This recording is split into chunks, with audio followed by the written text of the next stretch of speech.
ازاي تبقى بياع شاطر؟ بورد 6. مبدئيا كده عشان تكون بياع شاطر لازم تهتم بخدمة ما بعد البيع اكتر من البيع نفسه. يعني ايه؟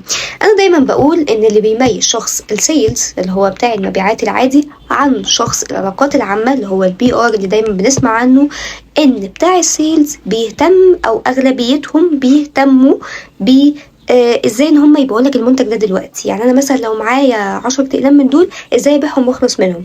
لكن بتاع البي ار هيبقى مهتم اكتر من انت مش شرط تشتري منه 10 اقلام دول دلوقتي، بس ازاي تاخد منه منتج واحد بس تقعد تحلف بيه عشان بعد كده لما ينزل اي حاجه جديده تروح تشتريها منه.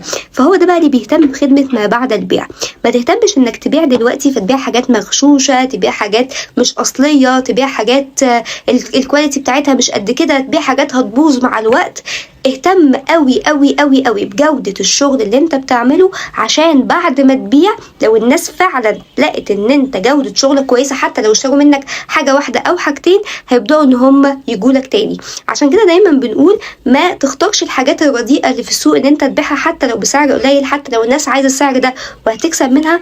اختار مكان كده ان انت تبيع حاجات بسعر كويس ومناسب للناس، وفي نفس الوقت يكون سعر نظيف عشان خاطر الناس تعرف الكواليتي او الجودة. وصدقوني الجودة هي اللي بتحدد البياع ده شاطر ولا لا، فاهتموا بده.